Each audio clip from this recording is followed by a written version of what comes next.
out there? Welcome back to the Wine Program. This is my channel and podcast about what every waiter, waitress, line cook, and restaurant manager needs to know about wine. First, I want to just say, I know it's been a couple of weeks since I've done any of this, but because, hey, I've been busy. This is kind of an interesting update because there's some undeniably bad news, but a little good news as well. So I just want to give a little review of the glass fire and the Hennessey LNU Complex Fire that was burning the previous month. This is a map from Fire Mappers that you can see here was published on sfist.com.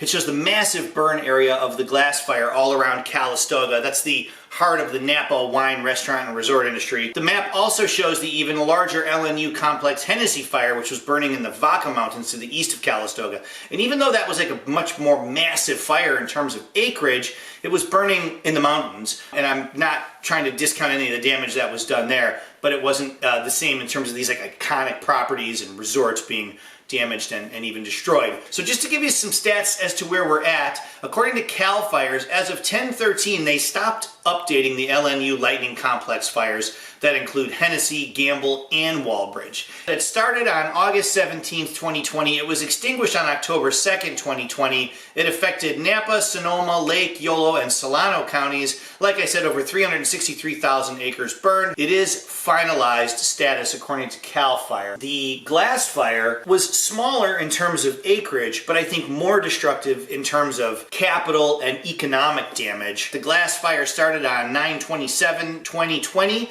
at about 3:48 a.m. 67,484 acres have burned. It was active for 20 days. It's 97% contained, and it affected two counties, most notably Napa and Sonoma. The cause of the fire, pretty interestingly enough, it is still under investigation. Now, I have a friend who is messaging me on Instagram telling me that it's arson and that there's all these wacko crazy people out there running around starting fires. I have no proof to say that that's true or not, but whatever with that. Final count on structures damaged or destroyed, you have 282 damaged and 1,555 structures destroyed. Some of the more famous properties that we probably all know or maybe have worked with in the past: Burgess Cellars, Castello di Amorosa, Chateau Boswell, Davis Winery, Fairwinds Estate Winery. Definitely some big names here like Hourglass, Honeycutt, Newton Vineyards, Paloma, Sterling, Toffanelli, Tuck Beckstoffers, and as well as a couple of resorts, most notably, of course, Meadowood, the 3-star Michelin restaurant there, and the grill, and even a golf shop. Not even the golfers are safe. So now really quickly, I just want to touch on this piece from Bloomberg Quint, written by Ellen McCoy, October 6th. She says an estimated 80% of Napa Valley's Cabernet may be lost to fire and smoke. Well, she interviews Philippe Melka. Philippe Melka is definitely one of the world's most famous, I'd say legendary winemakers. He's consulting to about 36 high-profile wineries in Napa, and he typically makes about 2,000 cases of wine a year. And what he's saying this year is that he probably won't make any wine because smoke is moving around, and we all talked about the impact of smoke taint in an earlier episode. He says that smoke from the glass fire is adding to that of the fires from last month, which I assume he's talking about the Hennessey Complex fires, and he estimates that 80% of the vineyards may be affected in Napa. If you're in Pritchard Hill or Stag's Leap or Mount Veeder, some of these more southerly AVAs, you might be all right, but in a year like this, Malka says, who will pay $300 for any wine? And that's a good point, because if you're paying $300 for wine, you're paying for the vintage, and you're paying for its collectability, its ageability, and sometimes you're even buying it as a trophy or an investment, like a commodity. So these are, big-time elite Napa producers that may not be producing any of their big-time Napa trophy wine. So the Napa wine industry contributes about $34 billion in revenue to the U.S. economy. And I don't know if that includes tourism and restaurants or just the wine industry, but like, damn. So now I just want to move over to this New York Times piece. This is written by Eric Asmoff. He calls it "Beyond the Financial Cost of the Destruction in Napa Valley is the Emotional Price." He says wine itself is the product of vineyards, which are living entities that have been nurtured from cuttings, sustained and protected through natural threats and maladies until finally the grapes are harvested. What's bottled is not just a beverage, but a legacy of the people who grew the grapes and made the wine, a snapshot of their thoughts, their emotions, and their labor as they seek to convey the character and personality of a place through the wine. To lose a vintage, he says, much less a vineyard, is devastating.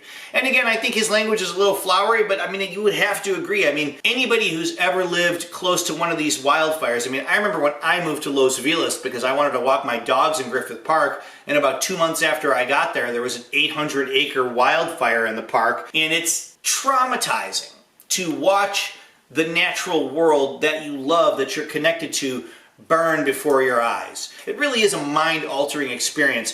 It's enough to give a person PTSD, frankly. I can only imagine the psychological toll this must have been taken on the people in Napa who not only had to watch their natural world burn, but they watched their homes and in some cases their businesses burn as well. So my heart definitely goes out to all of them. But I want to get back to the Bloomberg Quint piece because it does end on somewhat of a positive note. The author speaks to Chris Howell, and Chris Howell has been in Napa for a long time. He's kind of credited with building Kane, which is high on Spring Mountain. They became famous for their wines called Kane 5, and I think this was Chris Howell's concept, which is basically he's using all 5 major Bordeaux grape varietals grown on the single estate in one bottling every year, blending according to what the vintage gives him. It's a beautiful property, and I went there once. It was on my first trip to Napa, and it just goes to show you what a little bit of PR can do to leave an impression on somebody, because anytime I ever am in a place where I am a wine buyer, I always include it on every list I've ever worked on or written if I can, because it's a cool wine, and it's a cool family winery, and Chris Howell is a really cool winemaker, and he's a very, very deep thinker about wine. If you want to hear a beautiful, beautiful podcast interview with a brilliant grower and winemaker, Chris Howell, check out Levi Dalton's I'll Drink to That. I think it's episode 479, and it really is almost enough to give you a little tear in your eye. And he says something pretty interesting here. I'm just going to read from the article. On the evening of September 27th, winemaker Chris Howell saw flames on a ridge a mile away from Kane Vineyards and Winery. He and his wife, Katie Lazar, knew they had to leave. A few hours later, Kane was engulfed by the region's latest blaze, the Glass Fire. It destroyed Kane's winery, a historic 1871 barn, barrels of the highly regarded 2019 vintage, as well as all of his new wine harvested that year. But then the writer includes a quote from Howell that I think is, I guess, somewhat profound, or at least somewhat hopeful. Howell says, Kane is a place, not a building. It's not a barn, it's not a winery, it's not a guest house.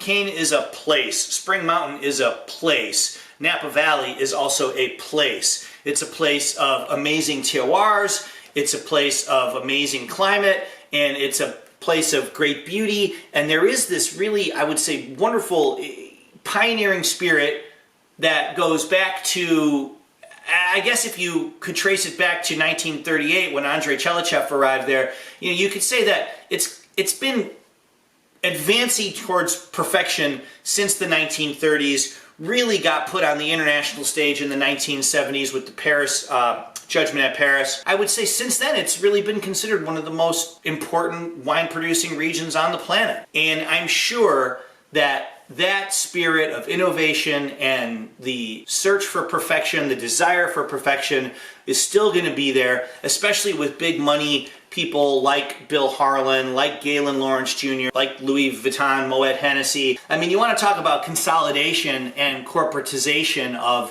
family wineries. I know that corporatization and conglomeration is widely perceived as a bad thing, and I've definitely been in that camp, and sometimes I still am. I mean, everybody's sad when their favorite business gets bought up by a conglomerate.